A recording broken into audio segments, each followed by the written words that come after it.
Good morning, guys. We're getting ready to install the crank today. Let's uncover our beauty here. When we left off, we had finished cam bearings, oil cooling jet, and freeze plugs. So let's get ready to install the crank. Okay, guys, for this install, we're gonna first let's go over the crank. The crank came out of this engine, was in beautiful shape. My machinist told me that he barely had to touch it to get it polished.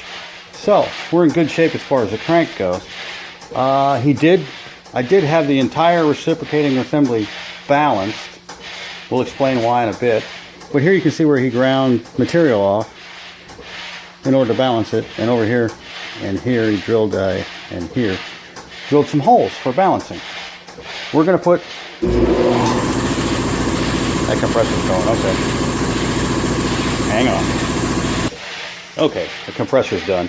Yeah, a word about the compressor. It seems to come across on the microphone as just extremely loud, but it's actually very quiet. It's one of the quietest ones out there. Anyways, getting back to the crankshaft. Machinist said he barely touched it to get it to polish into spec. And we're running standard bearings. We got standard mains and standard rod bearings. We are going to put ARP studs in it. Most people use ARP studs for high performance engines. We're going after durability. So, you know, that's one way to ensure a durable bottom end. Standard bearings. Oh, like I was going to say about the bearings. If you have a crankshaft turned where they have to make a cut on it, you need to make sure you measure rod journals and main journals. Assemble your crankshaft with the bearings dry, with no crankshaft in it. Just torque them down, measure the bore on the bearings, compare them, and get the correct oil clearance. Since we're running basically an unworn crankshaft, we're going to put standard bearings in it. There's no need for any of that checking and measuring because we really can't do anything about it anyways except turn it down if it's out of spec. And I trust my machinist. He said it's a good crank and it's in spec and balanced. So let me set up. Because this crankshaft weighs about 120 pounds and I'm working by myself, I think we're going to drop it in with the hoist just to be safe, on the safe side. I sure don't need to drop it or bang it or anything like that because it is precision. So let me set up and we'll get her installed. Okay, guys, parts numbers. These are sealed power. That's the part number. Come on, focus. Sealed power bearings, main set, standard size. Okay. They ship them with this is a thrust bearing on a 7.3 power stroke. Thrust bearing is number 5. And then these are the main shells, uppers and lowers. And let's get the lowers well, they're actually uppers. Let's get the uppers installed so we can set the crank in. We'll go over that in just a sec. A bit of word about the bearings. This is the upper. It has the oil hole. It's going to go down like that. This is actually the lower, as the engine sets anyway. And it's a solid shell. Okay, to put these in, pretty simple. There's a tang, excuse me, there's a slot for a tang. Let me stop kicking the camera here. And a tang on the bearing. Right there. That tang matches that slot. Easiest way is to just roll them in. They're a little tight sometimes, but they'll go. There we go.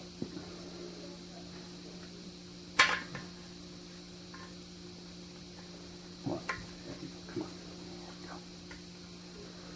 There.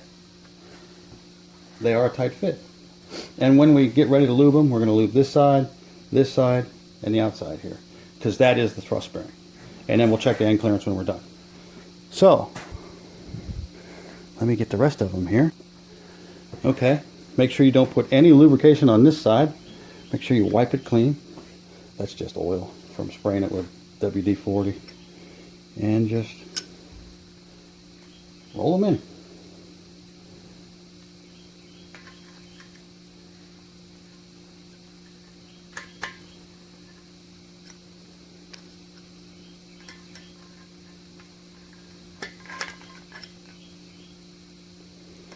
It's not real difficult.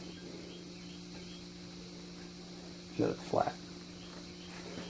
Alright, looking good. Okay, let's talk a minute about break-in lubrication. I like to use this. It's Lubricate 105. It's pretty old school, and the thing I like about it is it stays where you put it. You know, everybody makes these really liquidy type lubricants, which are fine, but if you're going to let the engine set for any length of time before you initial crank, all that stuff's going to be in your oil pan. This stuff will stay where you put it. And there's a caveat to that too. Because it stays where you put it, if you don't crank your engine for 3 or 4 months, this may not be the product to use, because it will tend to not get hard, but it kind of takes a set, and you'll be, you know, it'll be there for a while. So we plan on cranking this within a month of putting this crank in. So this is the stuff we're going to use, and it seems to work really well. I've built a lot of engines with it, and never had a problem, any bearing failures, and it's great for camshafts too, because it does stay where you put it. It's almost like that thick moly paste that comp cams used to use. I don't know if they still use it or not. I haven't bought a comp camshaft in a while, but I do know that they sell it's kind of a red liquidy stuff. They call it break-in fluid. It's okay. I prefer the old school stuff. It seems to work, and I've never had any trouble with it. So let me get this thing open. This is a brand new tube, so let me open it and we'll get the lubiner up here. It also works for restoring an old turntable. I restored an old Technics turntable of mine from 1978, and it worked perfect for that too. So let's get it lubed up here. Both sides of this thrust bearing, get a good coat.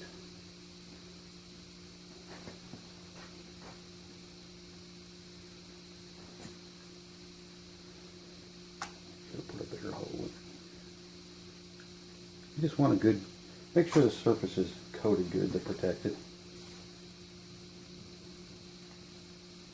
There we go.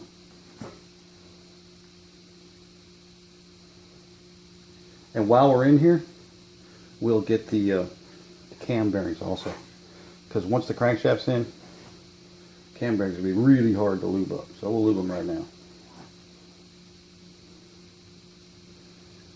And we'll be ready to set the crank. From here on out, assembly goes pretty quick. There's not a whole lot to these engines, actually. I think they're easier to put together than a gas engine. Alrighty, we get the cam bearings, and I don't think you can see those. I'm just going to pause it while we do those real quick. Same thing, just get a good coating on them. And there we are, all lubed up. You can see the cam bearings have been coated good, along with main journals. Alright, let's set up the hoist and get the crank installed. Let me set up. Okay guys, could not get the hoist to cooperate, so next best thing, my son. My 21-year-old son, he helped me put it in. It's really not heavy, but it is big. For 2 people, it's no big deal. For 1 person, it's kind of heavy. About 120 pounds, so if you've eaten your Wheaties, maybe you can do it. I just like to use 2 people because there's no chance of a oops involved, and since it's precision, oopses can be detrimental to the life of the engine. So let's get ready to put the other half of the caps on and the main studs. Let me suit up for that. A couple of notes about these main caps. This is number 5. How do I know? Because it says number 5 on it. You can see the number right there with an arrow. So number 5 is the back one, where the rear of the engine is, and the arrow is pointing forward. So let's lube them up and get them ready to put in.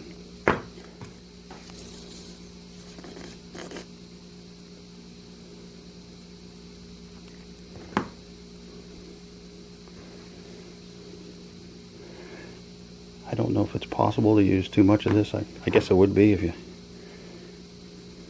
really wanted to, but a good amount is all you need.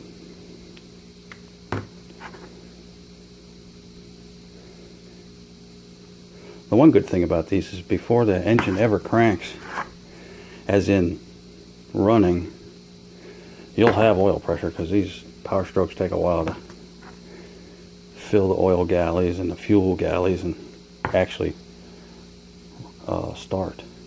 So let's put this one in. Actually, yeah, let me rearrange the camera here. Stand by. Okay. Let's put her in.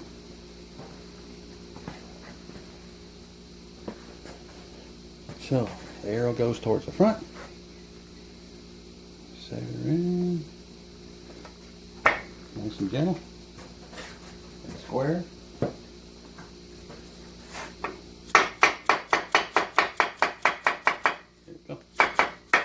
Down. Alright. That's one, and we'll break open our stud kit, start getting that ready to go.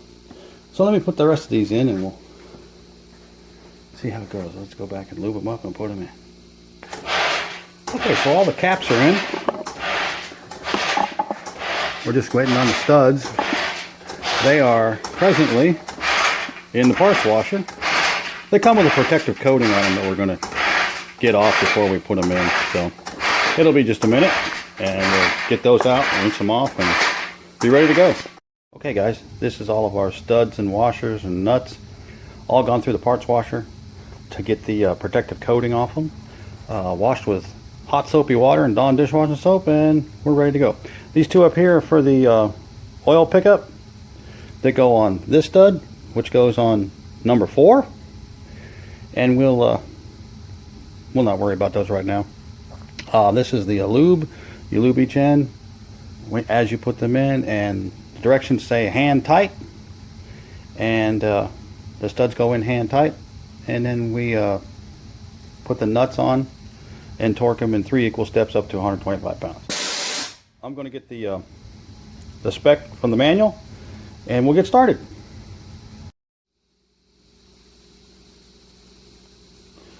Okay, so this is the ARP lubricant that comes with your package.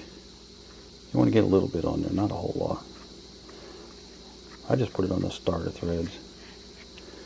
And you screw them in hand tight. This is actually a long one, so it's going to go here.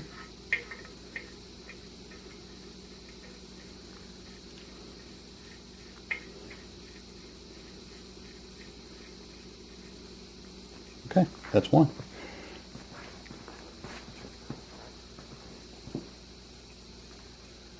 You don't want to put too much of this stuff on, and you'll get a hydraulic condition in it, and you'll actually get a bad torque reading on your wrench when you go to set them.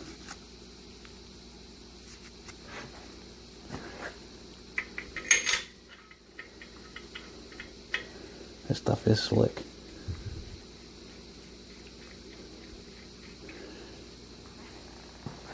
And the directions say hand tight, so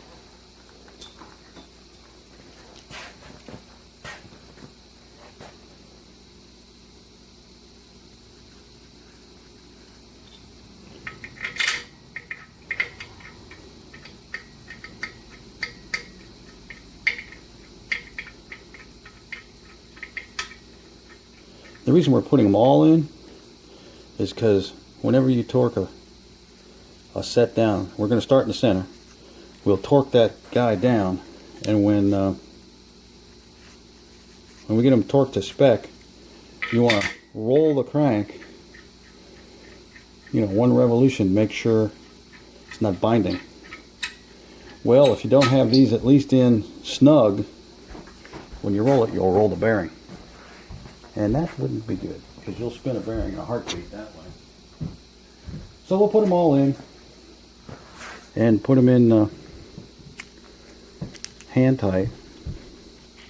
Gosh, this stuff does not want to come in. There we go. Almost looks like graphite.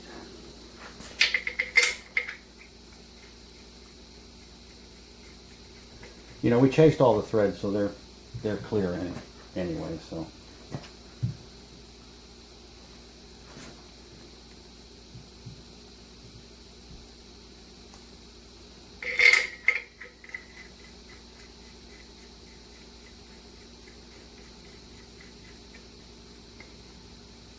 That one did not go down. Check that one out.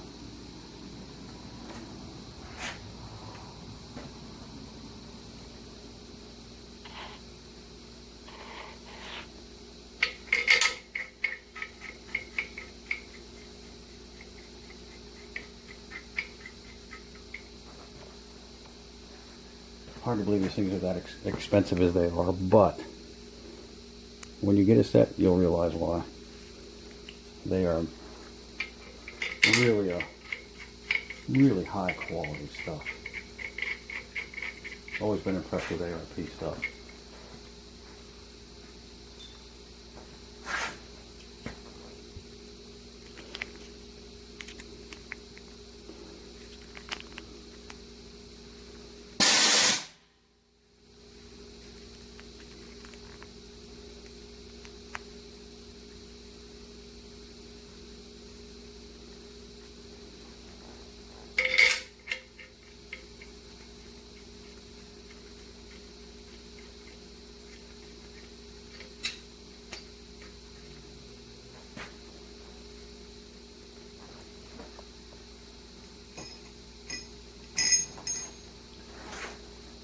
This is a special oddball. It's got this end here that holds the oil, that end of the oil pickup tube. It goes in number 4 right here. So be sure you get that one in the right spot. The rest of them, they just screw in, you know, as we noted. And then that number 4 with the extra length on it. Okay, I'm going to pause it and we'll get all these in and then we'll start torquing. Once you get them all in, you just want to give them a little snug with an Allen wrench. Just enough to make sure they're down all the way.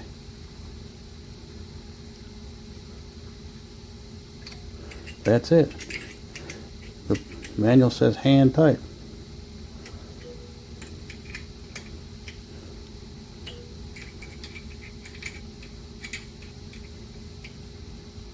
Okay. Okay guys, I've put all these washers on here. You can really tell the quality of this materials and workmanship. These are actually ground washers. Very slick. We're going to lube the threads and put all the nuts on, and we'll snug them up with a speed wrench and then start torquing stuff down. And what we'll do is this is just for the threads. We'll put a little tiny bit on the bottom of each nut so when it hits the washer it doesn't cause a problem.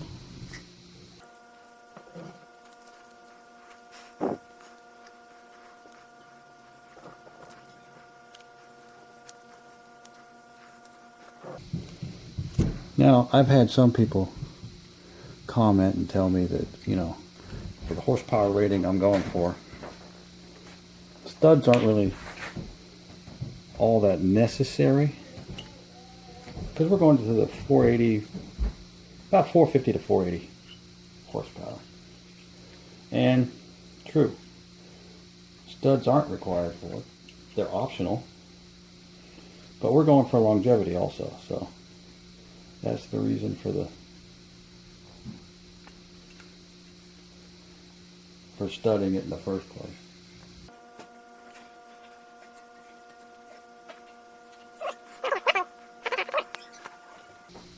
This is what I meant.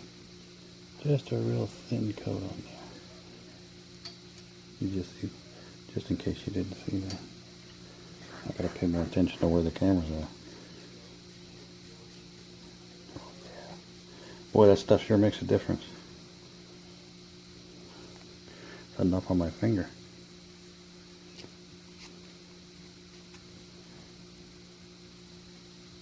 There we go. Let's stick this one on. It's in frame.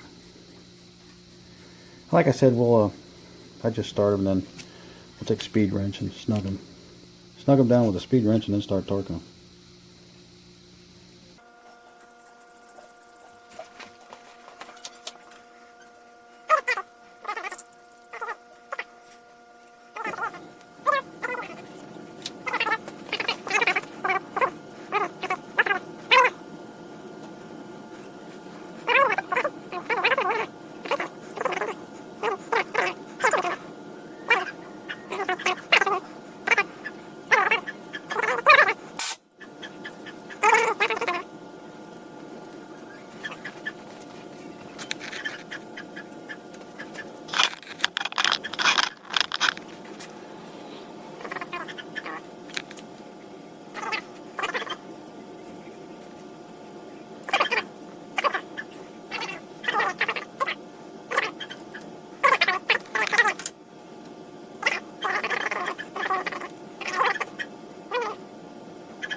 Alright, now we'll set up the torque wrench.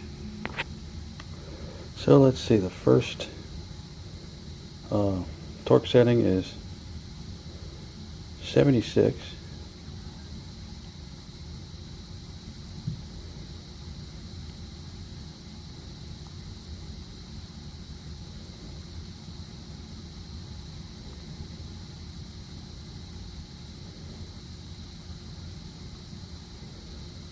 Okay, and we go from,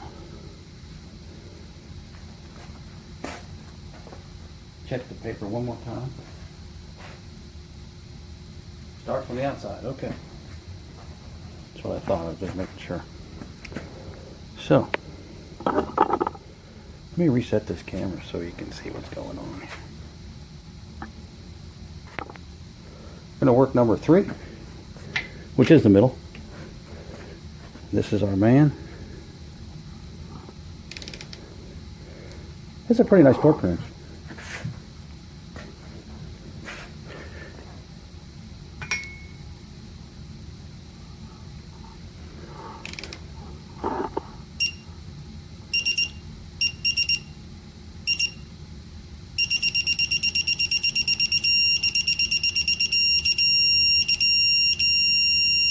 $76, all right.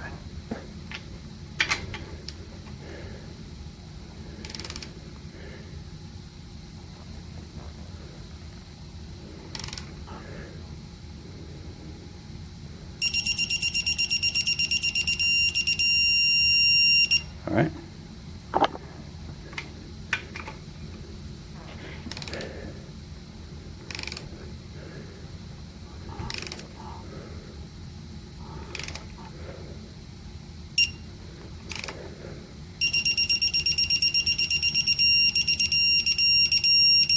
All right.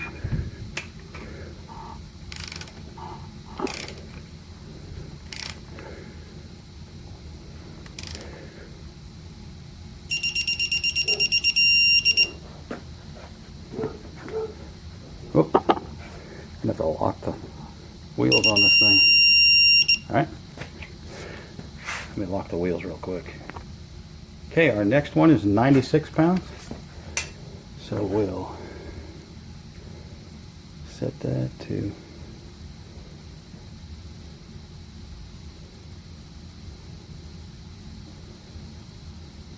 oop.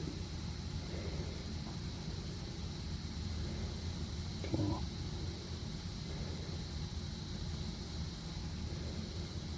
What this thing does is starts beeping, then it beeps faster and faster as you approach it, and then it stays on when you get to that, and then it starts beeping like crazy if you go over. So let's do it again. All right.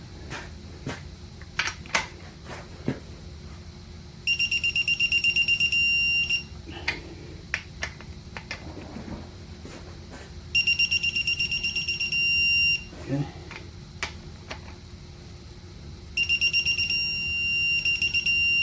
All right. And our final torque on this guy. Now we're into the ARP settings, and they say 125. Whew. There's some torque on these babies.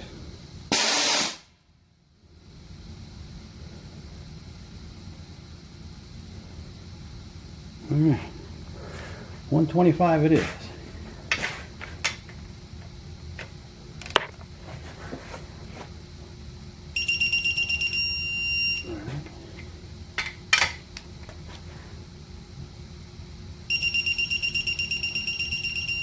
Alright, that is pretty darn tight.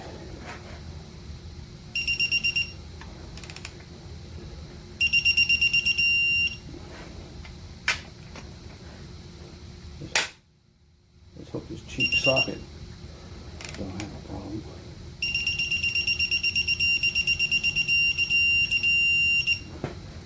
Alright. Now I'm going to screw the bolt in for the harmonic balancer and make sure she spins. Stand by.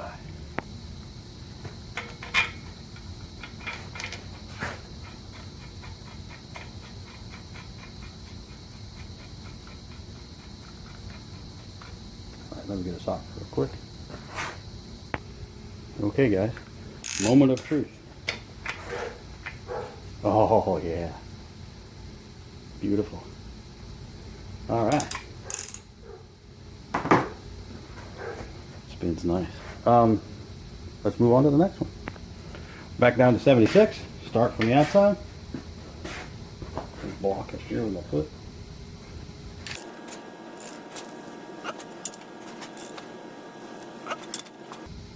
This is one of them Quinn torque wrenches from Harbor Freight. It's pretty nice.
I'm going to run over them with a torque wrench one more time. I'm not going to let you guys listen to that.